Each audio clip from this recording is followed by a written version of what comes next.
Hi, this is Doug Wrench for Riverside TV, sponsored by Riverside Collectibles. Today we'll be looking at some 1/43rd scale Can-Am models by Spark. And the first one we have is a brand new release. Just came out of the 1971 Shadow Mark II. Kind of an interesting car, because in 1970 they came out with what they call a tiny tire Shadow, which is a little tiny car with a great big huge engine in it, and it really wasn't successful. So at that time, Don Nichols, who owned the Shadow team, kind of abandoned the idea completely. But in the meantime, Peter Bryant had his TI-22 titanium car, but was very successful in the several races in 1970. Situation transpired that Peter was no longer involved with the TI-22. They came together and they built this car, which is a much more conventional car than the original Shadow. Not as conventional as the TI-22. As you can see, it still has small wheels and tires on it, so a very low profile. And they had limited success with this car, and it's unfortunate it wasn't a conventional car, so they were constantly dealing with problems that were, you wouldn't have had with a conventional car. Little things that would go wrong, they'd have to work through it, and as the season went on, they just kind of ran out of time, developing this car. So, but still a very interesting car. The neat thing about these cars is, if you went to the races back then, the most popular cars in the paddock were the Shadows. And they had the concession stands set up, and they were selling the T-shirts and the hats, and the marketing was just great. The whole concept of the Shadow, which was Don Nichols' whole concept from the radio show of the 1940s. It had really kind of a mysterious character, really added a lot of mystique to this car, and it had a lot of fan interest. This was a nice model. Spark has already introduced the white version of this car. Later in the season, they painted the car white because of hot temperatures, and they wanted to try to keep it cool, so they painted it white. We'll show you that model in a second. But this is a traditional black Shadow that everybody, can identify with.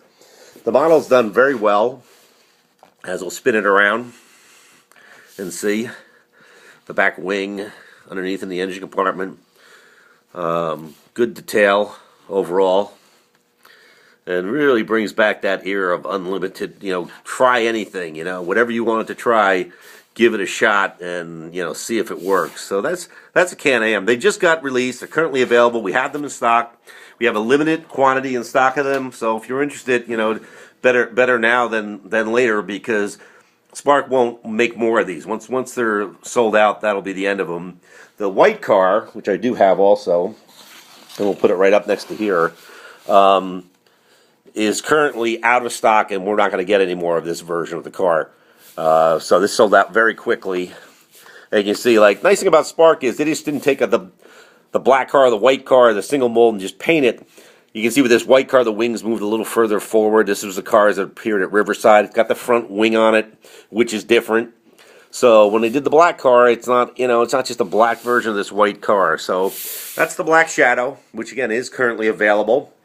We have a couple other neat, interesting Can-Am models. This is the BRM, as driven by Pedro Rodriguez and some of the later Can-Am. The BRM came out in 1970, and everybody was very excited about it. It had Castrol sponsorship, and it really seemed like it was going to be a good effort. BRM was a successful team.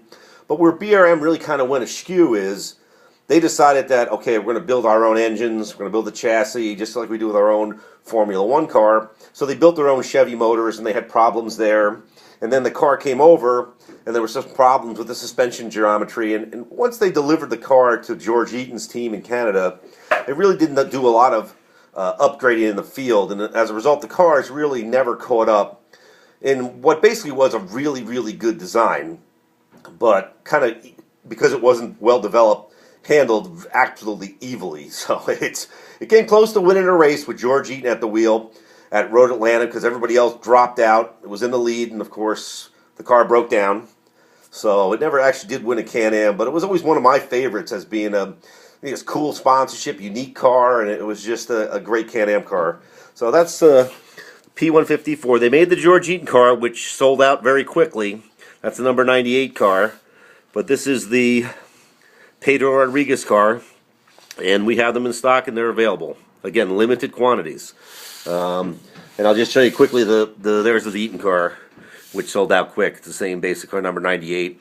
Subtle differences. This was Mosport, which was earlier in the season, versus Riverside for Pedro Rodriguez's car for the race. And then the last Can-Am car that we have that's fairly new in stock, and again, another one of my favorites.